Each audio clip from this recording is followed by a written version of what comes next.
I'd hate to miss anything. I'm going to speak to every single person that I know in the entire industry, and I'm going to put this together, because one day we're going to look back on it, aren't we, 10 years' time, and think, what the bloody hell happened there? Well, it's bizarre, isn't it? You know, I mean, certainly, I mean, we met up, a couple of months ago, and, you know, I mean, the future was looking so bright for all of us. And then overnight, it just became a complete halt. This is it, because every time that success comes across the Gordon Addison threshold, you go out and buy yourself a new Porsche, don't you? Yes, and guess what? Yes. Success is on its way. I can see it. I can feel it in my water. Yes, I do tend to nip into the Porsche dealership, get, nip in for a service and come out with a new car every time. And yes, this year's been no exception. But again, like you, Steve, I remember the early days when you used to sell your cars to fund doing Plaza. That's it right there, isn't it?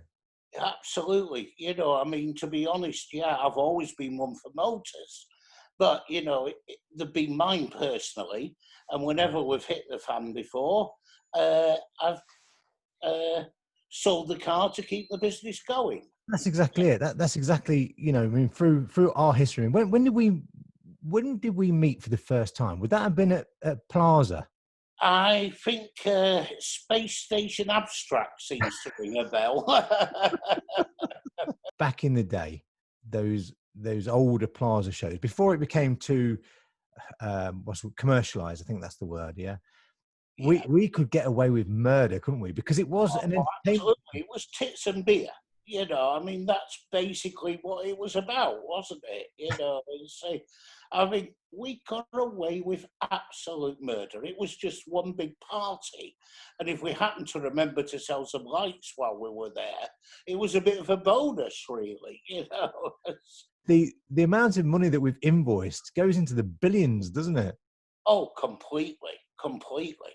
I mean, to be honest, yes, I was a DJ and I was a successful DJ.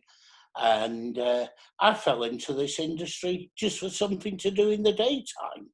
I started repairing lights in the nightclubs for something to do, and we fell into it really, and all bonded over the years. And that's it, you see. And the thing is that people would often look at, myself included, I was known as the joker of the industry, really. But behind me was all these silent assassins that would go and grab all the business. I'd be the fool, I'd be the joker. Oh, the times have fallen out with Robe over invoices, mate. Yeah. You are a long-standing industry, person that has infiltrated more businesses than I could even possibly imagine. You've been best friends with some of the greatest people within the industry. And not only that, you've got inside their doors, inside their heads. I mean, that's incredible how you've done that over time. I think it's been more a case of some memorable bar bills, to be honest, than anything else. I mean, I've always found it, how should I say, a better investment spending a fortune at a bar than paying for an exhibition stand. Well, yeah, because you get to talk to people, you get to know those people. I mean, if I was to ask you one question, what is the biggest bar bill you've ever had? Be careful who could be listening to this, but yes, £17,000 seems to ring a bell, to be honest, yes. £17,000 on what? One bar bill? Yes. It was a night that many people in this industry will remember, as we all went back to the Holiday Inn in Kensington and they were pulling the shutters down on the bar.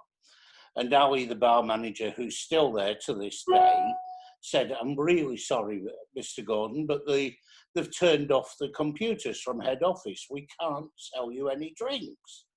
And I said, "Well, just get a pen and paper and write it down to my room. We'll worry about it later." I don't think about 400 people piled in after the Robe party that night. Oh, you are joking. And 80 Jack Daniels and Cokes, 80 Zambucas, please, you know, that's it. And everybody help yourself.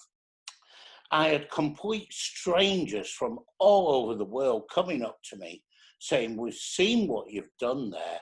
Thank you so much. Who the hell are you? And Yeah, again, though, when you think about that, when you think about, let's say, £17,000 for a bar bill, I mean, my average Plaza show bill would be 60,000 quid. Yeah. I would imagine 80 once you put everything into it, Steve. Yeah. Absolutely. Yeah, absolutely. 80,000 by the time you've added in, you know, your bar bills, your hotel bills, and everything else. And, you know, you'd probably walk away with more orders than I would have done. Absolutely. And to be honest, you know, that has never changed to this day. No. I have a very good friend that's one of your friends called Marcel over in the States. Yeah, and Marcel loves his beer. Marcel loves saying, remember when Gordon stands there and says, Elvis is in the building. And I used to have a credit card with Elvis on the front of it. And yes, there's been some historic times. I remember one night in Dubai. Remember the Palm Show over in Dubai? I don't know if you ever. Yeah. I don't think I've ever been to the Palm Show. I don't think. And I was with the guys from TMB, who are pretty well known for having the odds. How should we say? The odd little drink here and there. And I said, yes, certainly, you know, can we make that last drink a bottle of Jack Daniels? And he says, oh, yes, Mr. Gordon. And then I said, each. No, surely not each. Yes. And I have a famous picture of Paul Hartley fast asleep with his head in his breakfast, still holding his glass of JD and Coke like that in his hand, and he was snoring away. You know, That's a perfect end to a night, isn't it? Oh, absolutely. I mean, I remember my brother Robert, who you've had many running. I think we was in Rimini, and we'd been and had some spaghetti or something, and he'd got his cigarette on. It was because he used to smoke back in the day, and he'd be fagging away while he's eating his spaghetti, and then he'd got, I don't know, Jack Daniels or something else, and he'd had that much to drink that he just fell forward and his head went straight into the spaghetti. Absolutely, you know. Do you know, but we was always on the stand the next day, weren't we? We was always ready for business. However we did it, I do not know. I mean, to be honest, as I get older, I don't think I've got any wiser, to be honest. No. And I still seem to do it. You know, I go out with all intentions of, yeah, we'll just have a quiet show. You know, and you'd say the idea is absolutely great, but, you know, it never happens that way. You know, never. And it's always like 3 or 4 in the morning, isn't it? Why the hell we pay for hotel rooms, I do not know as an industry. No, we didn't need a hotel room, did we?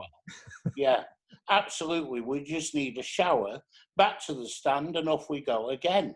And usually with a beer in your hand at 10 o'clock in the morning. What was your first business? You know, when you go back to entertainment and you think, right, this was my first business. What was that? Well, really, I was a DJ, but, you know, the reason I met you was I had a company called Fibre Optic Carpets, which were, as you say, yeah. And I remember playing with one of your light fittings one day, and it was twisting away.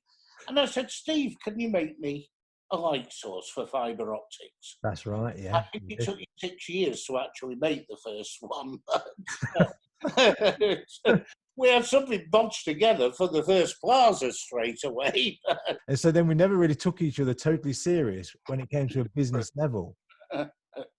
Very true. We've probably missed many millions over the years. I mean, look how we ended up in the desk lamp business from a 3D drawing of a product that didn't even exist. Gee, and yeah. I think we sold, what, 5,000 or 6,000 of those desk Incredible, lamps? absolutely incredible. And Yeah. And that's the thing that I'll say about you, Gordon. You are, you know, I call you the silent assassin because you're one of the cleverest business people that I know from, you know, from owning your own business and surviving. I mean, that's what you are. You're a massive survivor. Completely, yeah. This is you. I mean, this is what has made you survive. You see, first of all, you're well in your own thesis for a bit, and then you come out and you start smelling the roses. No comment. That's, I mean, that is you right there. And the other thing I'd say is, I wouldn't mess with you, Gordon. I mean, you're a very light-hearted person, but deep down, you're a businessman through and through, and you've got a bite. There's one thing for sure, is anybody that took Gordon Addison lightly would be very, very foolish. I don't know. I've got some very powerful friends in the industry, as you know, and I am proud to call everyone that I deal with friends. I don't suffer fools lightly, as you know. I often say things in 2 words and regret it afterwards. But yeah, I'm always been adaptive. As you know, I've ended up in the signage business this year, to the tune of a few million quid's worth of stock lying on the shelves just now. I don't know a thing about signage, not in the slightest, but it's good people. They're holding my hands and they said, Gordon, we just need you to front a business.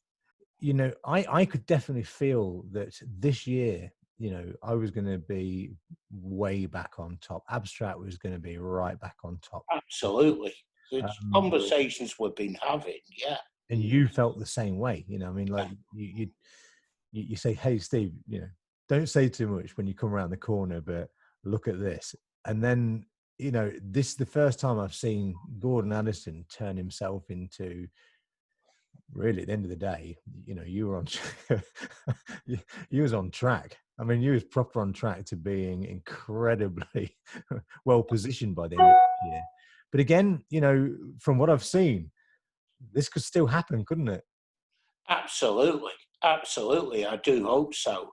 I mean, we're in an interesting time at the moment. As you know, I'm sat at Production Park, and it's pretty horrendous to see it as it is at the moment. Tell me a little bit about that. I mean, because obviously going back to light structures, we're in Brooks, sitting there at Plaza one day, and Adrian come up, hey, Steve, have you seen this? And I'm like looking around for the latest truss. What is this? A 5-legged truss? Is it a 6-legged truss? What am I looking for? No. Look at this, Adrian. Why have you got a model of a studio in a glass case? I mean, that was a madness moment there, wasn't it? Oh, completely. I mean, I feel privileged. The last person I actually had a pint with before we went into lockdown the night before was Adrian Brooks. Oh, fantastic! And I mean, would you have ever believed that when you saw that model, at Plaza of life? I thought he'd lost the plot, mate. But did you ever think that you was going to be sitting on the 6th floor or wherever it was in that office, like 10 years later? Absolutely. And it is such an incredible setup, that place. We've got 15 businesses on there.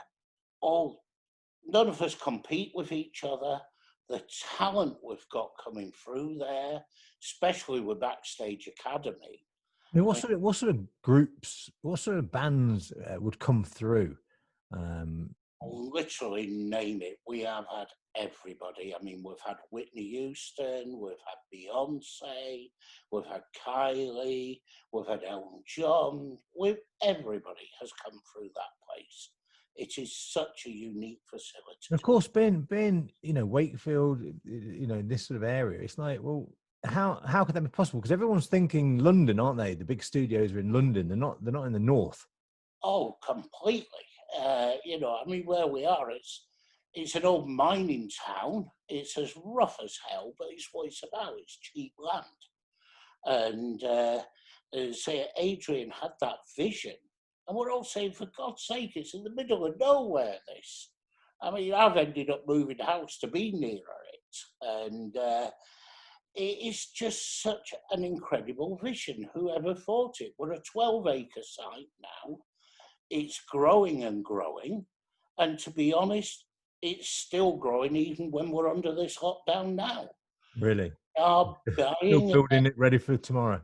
absolutely, yeah. The plans, there's a 5-year plan, a 10-year plan, a 20-year plan. You know, literally, you can be walking through that reception. I mean, we've had Hugh Jackman in for a month about a year ago. And I mean, he was just the most incredible person. I think he had a crew of about nearly 400 people, so that you couldn't get a hotel room in this area. I bet you'd be walking down the corridor and they'd be going, "Hey, Gordon, hey, Gordon, Gordon, I need a word." I'm saying nothing, to be honest. No, usually I try and keep out of the way, you know. Chasing you down. I need some more LED, Gordon. I need more LED.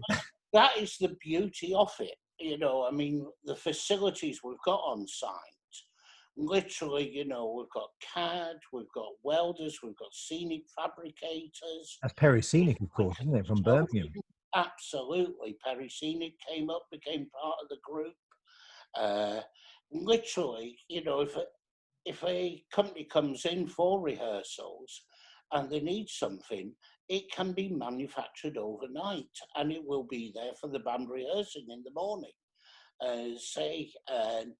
It is just such an unusual facility, having everything there. The last time I was there was a humongous stage there.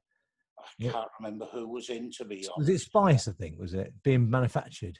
Oh, yes, you were up. Spice World, I think, Spice Girls was being done, yeah. That's right, yeah. And we both looked, because we saw all this pixel LED being made, didn't we? We saw like about 20 blokes. Yeah, I think we better drop that. We don't want to miss.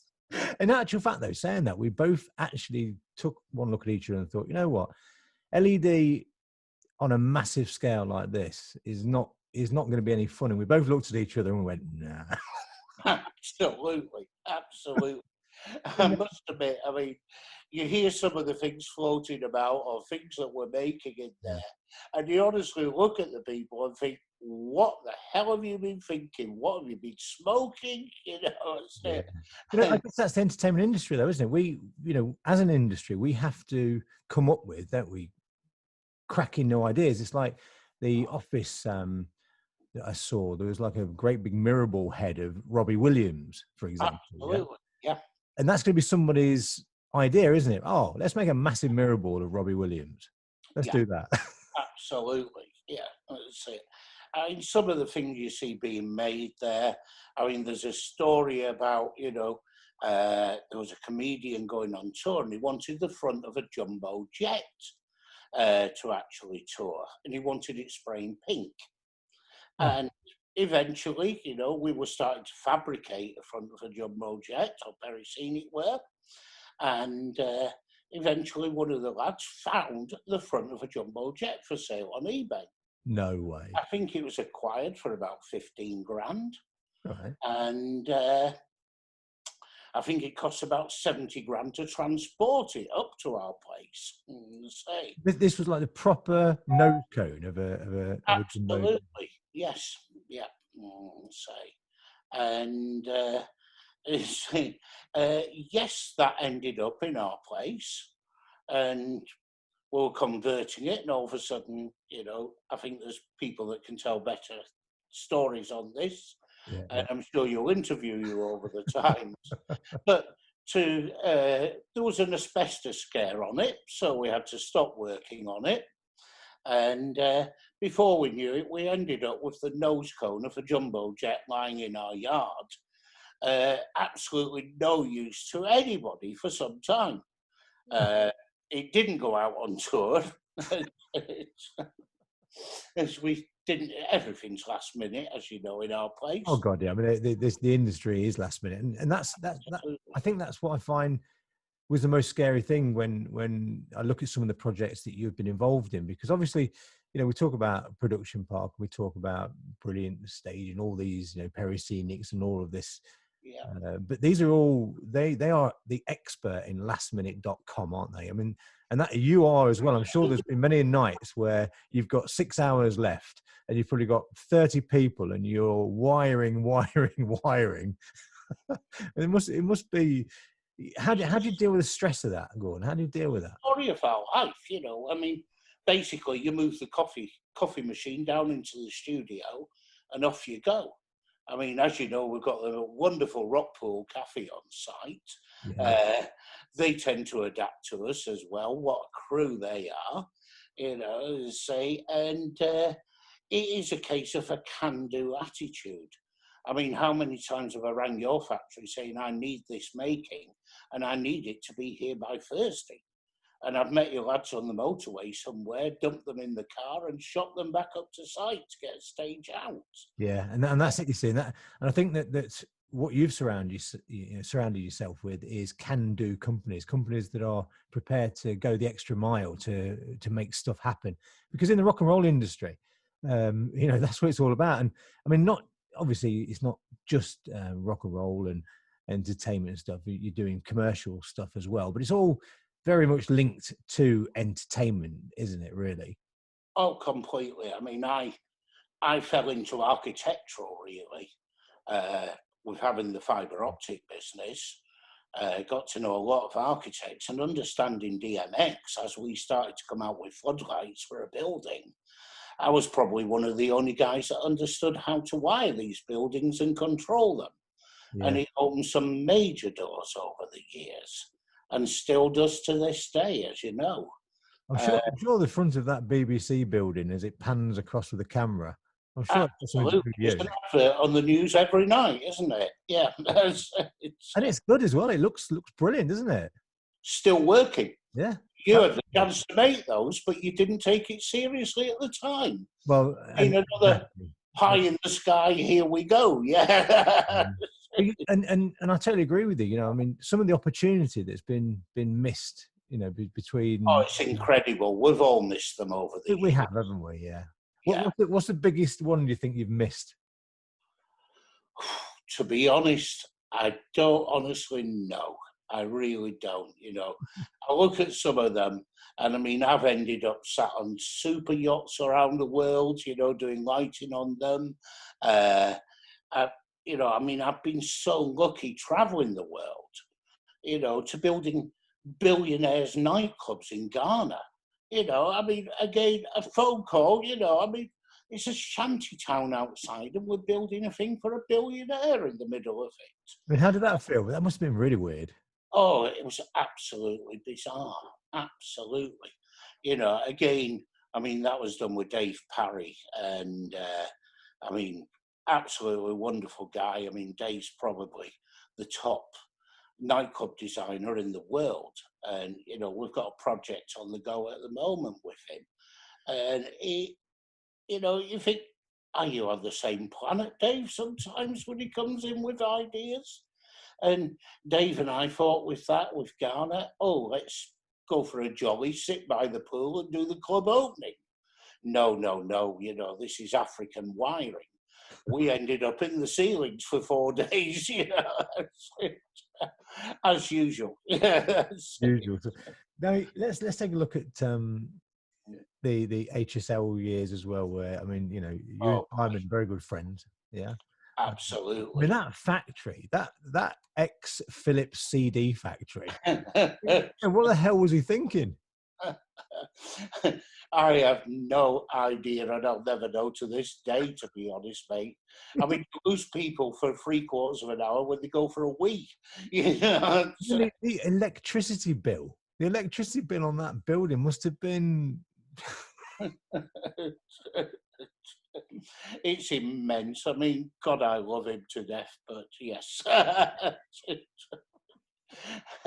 Proud to call the guy my brother, I really am. I remember the first night taking him out with you on Space Station Abstract. Yeah. The old piece with Alan Fleetwood. And Alan Fleetwood, yes, we'll get on to Alan Fleetwood in a minute. No, please, no. Yes, that's a part of the history we need to go over. No. I need a coffee. Yes. I'll tell you what, I needed a coffee after all that. We're talking about Alan I'm Fleetwood. having palpitations now, yeah. I mean, Alan Fleetwood, for those watching this podcast that probably don't know, Abstract was started in 1990, and Alan Fleetwood was my business partner. I had no money at the time, but a great idea. I bought a dancing flower, Gordon, from the motorway services. Flower very well, yes. Yeah, £20. It was the last 20 quid I'd got. And my wife at the time says, what the hell are you doing buying a dancing flower for 20 quid? We've got to buy food. Then it got worse because I took it to pieces when I got home, stripped it to pieces and snapped out a little PCB and said, that's it. That's all I need. I'm off. I'm sorted. It's like, what the hell was going on?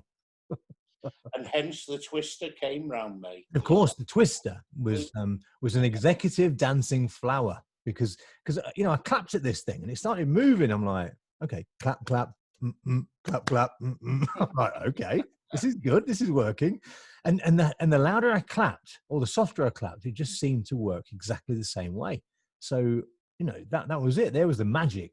There was Abstract's magic right there. And I took that PCB down to a local PCB place that I found in the Yellow Pages. We didn't have the internet then, in the Yellow Pages. Went down to see them and said, right, can you do this? But I want you to make it 240 volts. I want you to make it so it's 240 volt mains in and it switches a 240 volt motor on a triac. That's what I want you to do. Oh yeah, okay, leave it with us. So I went back for the prototype and it was perfect. I put a Rotorlink motor on it, a bi-directional Rotorlink motor, and clapped at it and the motor moved. And then it moved the other way, then the other way. And yeah, I thought, right, we're on. We are on. Make me 500, please. And the guy's like, 500? What, you want 500? I said, yeah, maybe 500. That's going to be the beginning, right? You've got to think big. So I went to Alan Fleetwood, who was my wife's mum's boyfriend. I knew he'd got a bit of money. And I said, you wouldn't lend me 10 grand, would you? He goes, yep, for 50% of the business. I'm like, yeah, okay, because 50% of nothing is nothing, isn't it? You with me? And you should put the Barnsley accent on when you say that. Yeah. And the thing was that I spent 7,000 of the 10 on advertising in Disco Mirror. But Mick Hanniford then came along and goes, hey, Steve, I've been seeing these adverts. I really love that. Can I have 50? And he bought 50 and he sold them in a week. Sold them in a week, yeah. In a week. And then he bought 100 and then 200 and then it just went on and on. And Light Factors became, one of the biggest distributors of Abstract in the early days. And he said to me, he said, look, I have a value to you, but it'll only be for about a year. And then he said, and then we'll fall out. This is because you won't need me anymore. But right now you do need me, and I'm happy to play game. And that was it. And then, true enough, a year, 2 years down the lane. Incredible days, yeah. We just bought our own stuff. But for you, being involved, not involved, but being sort of like great friends with Simon HSL, you then got into the racing thing, didn't you? Oh boy, yes. I mean, it's just so thousands of pounds and left afterwards. Yeah. Did you plough? Because you got your logo on the side of the car, haven't you? Oh God, we've all been down that road. Yes, I mean, how much did that Jeff Goff? I mean, how much did he cost you? Oh, to be honest, I got out quite all right. To be honest, compared to some, yes. I mean, being with my daughter, being into horses and sort of being at a high level there, I'm very understanding of the costs. Oh yes, that's it. Trust me. I know some of the bills you've had over the years with the horses, and trust me, racing cars are a damn sight more expensive than horses. Oh, no. Yeah, because you could write a 100 grand car off in a day, couldn't you? Oh yes, I think it costs a minimum of 600 grand a season to run it for 10 races. Right. So Marcel's got his. He's going to need Formula 4. Yeah. deep pockets, isn't he? He's going to need deep pockets. Yes. But again, that's another thing though. That racing, it's the racy edge of people like yourselves, isn't it? And Marcel and myself, we're racy people in a different way, aren't we? So, and that drives us to want to make our business successful, so that we've got the money to passion these to fuel these passions. I think over the years, we've all probably had, certainly you have had millions go through your hands. And when you look at the amount we've wasted over the years. Oh, don't say that. Don't say that. What seems like a good idea at a purchase. I mean, I can remember somebody with a Brabus Merc. Yes. Yes. You know, I got that Brabus Mercedes. I bought that from Lee Ryan, who was the UK's first lottery winner in Leicester. Do you remember that? And that was his. I went to his. I landed my helicopter at the time in Lee Ryan's place, because he'd bought this, I don't know, £2-3 million mansion, and he'd got into flying helicopters.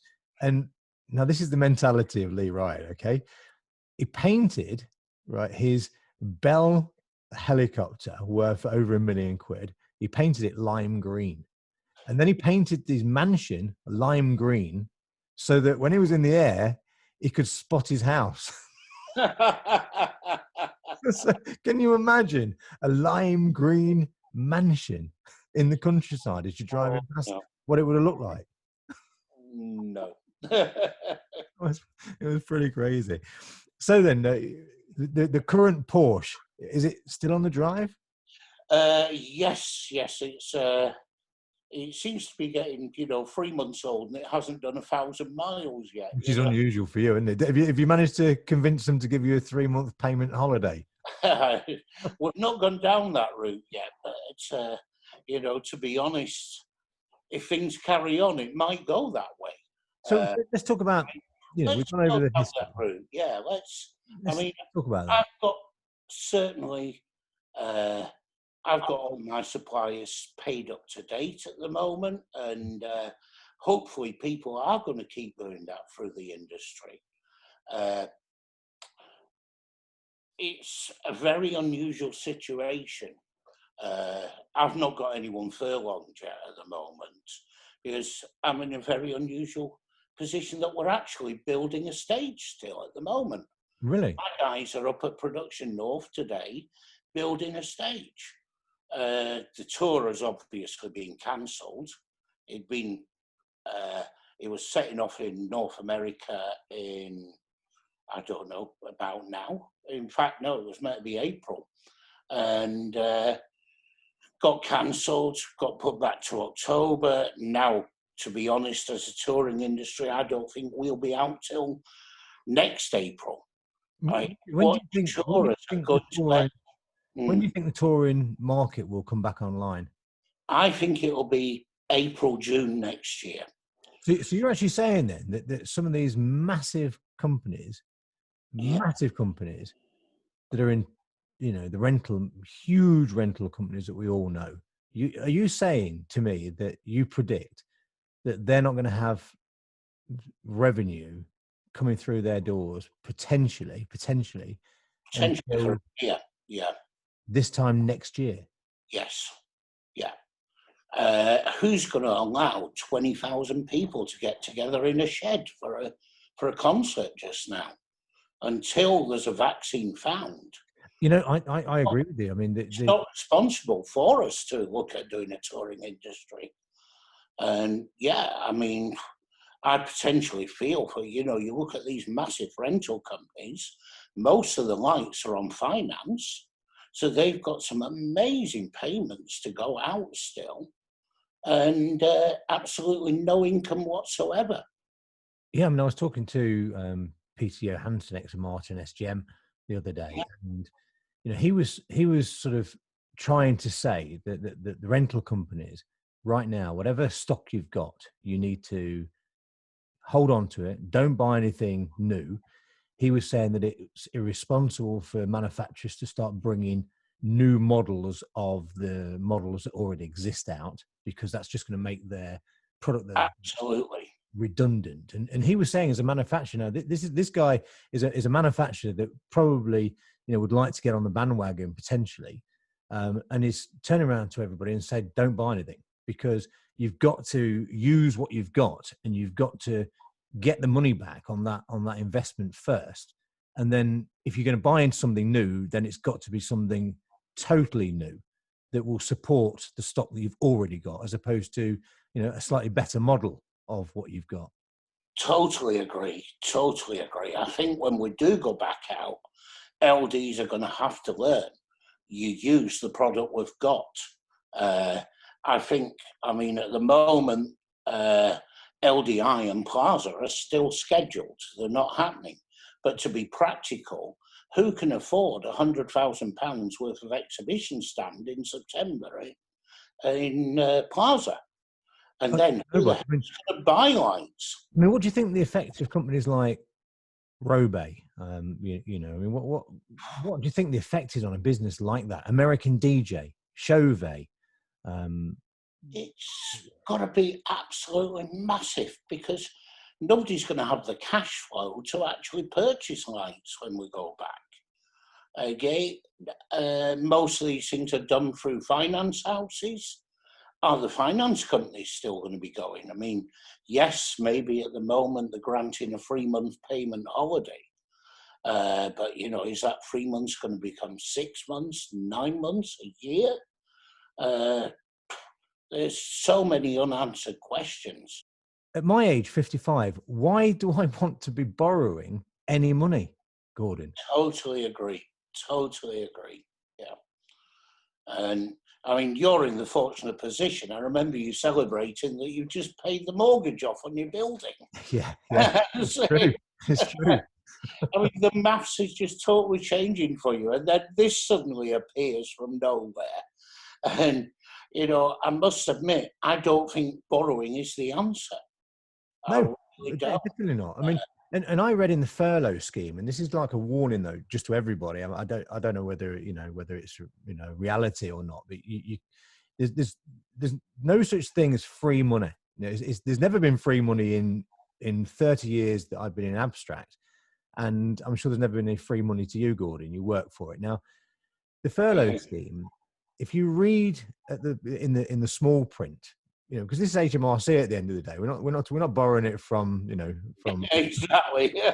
We're not borrowing the money from an angel. To be honest, I've never had the same relationship with HMRC since they arrested me, you know. But they always look at my name a bit different since.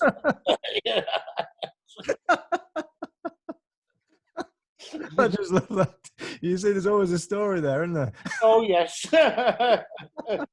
Another one at a bar sometime, yeah.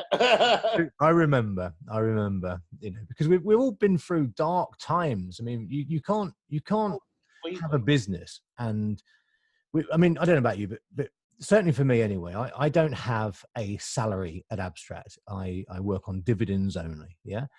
And we went for a period of time when we was doing a massive contract for Alliance and Leicester, where we bought up the entire stock of K2 LEDs from around the world. Yeah. 300,000 LEDs that came in from Future Electronics. And I was gobsmacked. They just turned up in pallet loads, okay?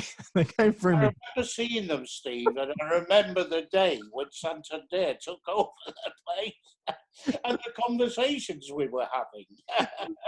It was insane. And first of all, I had to borrow 250 grand from the bank, because Santander said, look, not Santander at the time, Alliance Leicester said, look, you've got to support, you know, we'll give you the orders, but you've got to pay for them all, yeah? And you'll get your money in 60 days. And I worked out that I'd be sort of in the red for about 6 months, and then slowly we'd climb out the other side and be very successful.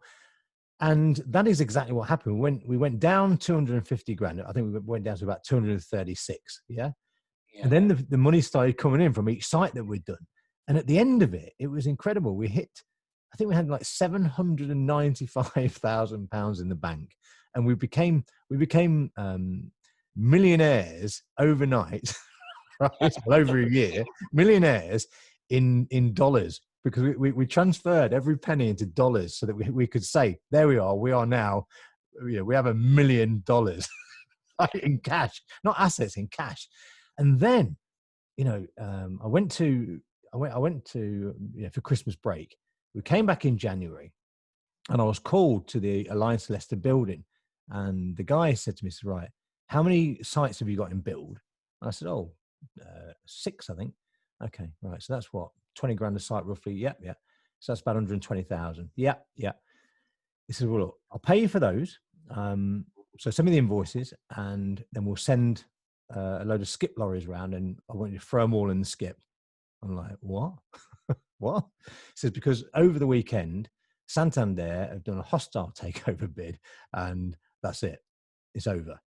And our contract is 6 weeks running contract. There's your 6 weeks. And the guy, in all fairness, he paid us up brilliantly. But, but then after that, we'd got 80 odd people at the factory, like you couldn't, you couldn't walk through the place, could you, for gear? I remember the days, yeah. You couldn't walk through there. And then all of a sudden we had a recession, didn't we? Straight afterwards. Yes. Yeah. And, I had to make 50 people redundant. And those people have been with me quite some time, in all fairness, because these were the 70 people not redundant, but, that had overflowed from the disco days when we was doing 3 million a year turnover and selling stuff everywhere. And then I had to make them redundant, Gordon. And that was awful. 50 people, you stare them in the eye. But we went down from 1 million to 300,000, Gordon, in the best part of 6 months. Yeah. Oh, completely. I mean, So, to be honest, you've seen my situation in January. I did the deal with Agilite in the States, and suddenly we're doing an extra 100K a month straight away. Literally, bang, here we go. And now I'm looking at it and thinking, hang on, we've adjusted everything to do this, and we've gone back to zero. Thankfully, Agilite are there, the stock's on the shelf with no problems there. But getting people to pay into us now is the problem. Yeah. Sales has never been the problem. Getting people to pay has always been the problem. Yeah. And we're certainly finding that harder at the moment. I think any company that's sat on cash are trying to hold it and keep it that way at the moment. And it's going to be really a challenge how we open the doors again. It's really, it's not as if we can just press a button and things are going to go straight out the door again. We're struggling to fly things around the world at the moment. We're all going to come out of this certainly wiser and hopefully a lot kinder as well, how we deal with attitude, how our priorities are going to be. I really hope so. As Simon says, all about the people. It is, and it's definitely all about people. And Simon he's a lovely guy. And one thing with him is that I could never, I never really dealt with him properly in business in a big way, because my lighting is never really, but it's never really, you got to understand that I came from, you got to remember, I was a mobile DJ, and I've always stayed very, very true to my passion. And as you know now, I'm now a radio host, and I've gone back into, that passion, and that, but it's not done me any harm. I mean, yes, you could say, Steve, you could have done it. You could have had £100 million. Abstract could have been like a Robe and this, that, and the other. But I don't know if I would have enjoyed that, though, Gordon. To be honest, Steve, I remember taking you for that meeting to the bankers to do exactly that. You was going to tell me PLC. Absolutely, yes. I took you to float. And you did. You going to float Abstract in that office. Yeah. When you stood in front of those guys, there's Bentleys everywhere, and those guys, how should I say, they literally done the deal behind your back, ready to float your company. And you turned around and said, look, I've got my Rolex, I've got my Ferrari, I've got my helicopter. What can you do for me? They were your actual words. And they said, have you ever thought about a super yacht, Mr. Yacht Watts? And that's it, I think, because I think what I always wanted to do was to balance business, and private life in a nicely balanced way. And I think that, To be honest, I've always done that. I take business. I enjoy the business more than anything. I can't imagine working in anything else. I mean, just people over the years that have offered me incredible salaries to come on board, and I'm unemployable. I know I am. I mean, Christ, they need to see an expense receipt from me and I'd be fired overnight. yeah, they wouldn't get it. They wouldn't get it, would they? They wouldn't get the Gordon Addison effect. Absolutely. Absolutely. It's it. I mean, you could spend, there was a night in, with Marcel, there was a night in a certain, how to say, an establishment in Vegas where ladies were scantily clad. And I think that bill was $26,000 that night. You are joking. So, Seriously. yeah. And, I'm sure Marcel will tell you something about it, Oh, God. Frankly, that was in the colour kinetics days. Yes, yeah. I mean, it is, obscene really in certain ways that how people like ourselves have, infiltrated huge companies like Philips, Color Kinetics, all of this lot, because they all laughed at us, Gordon. We are, you, me, Peter Johansson, Kevin Hopcroft, all of these people, right, were, that people didn't take us seriously, really, in the real world, yeah. And I remember massive architects saying to me, "Why would I want to change the color of my beautiful new building?" Absolutely. And now you go on the websites and they go, "Oh, we was the first to color change a building." Oh yes, yes. It's been absolutely inspirational to talk to you, Gordon. I think I've enjoyed every minute of it. I think we've covered over. And you, Steve. I think many, we're off in many a million directions, and I don't know who's been interviewing who, to be honest. We know each other too well. I think it's lovely though, because we've been able to come through this industry together, haven't we? And it's been it's been like a love-hate relationship. Oh, through the years. It's like one minute we're loving each other and kissing each other. Next minute we're punching each other. Oh, completely. I mean, to be honest, I'm quite upset. I don't know if you're aware of it, but the lads in your place have been arranging a 30th birthday party. Well, we've had to put it on hold, haven't we? And yes, I've seen 2 dates mentioned. I've got a feeling it's going to be a 31st. And a 4th date, and a 5th date, and a 6th date. But I'm looking forward to that, because I think that's going to be, a really great turning point. I think we've got to celebrate now. According to your prediction, it's going to have to be our 31st birthday party. I've got a feeling it will be, But we're all getting on. We're all getting greyer as we go through the year. Of course we are. But thanks so much for hasn't it? Thank you for this podcast, mate. It's been an absolute pleasure, and I've enjoyed every minute. Mate. Thoroughly enjoyed every minute. A lot of fun. We've gone backwards and forwards, and we've talked some of the, some of the serious stuff and some of the silly stuff, and it's a great pleasure. And I'm very, very proud to have you on me BizzHeadz. Proud to be invited, mate, and thank you so much. You take care. Speak soon. Take care. Cheers, mate. Bye. Bye-bye.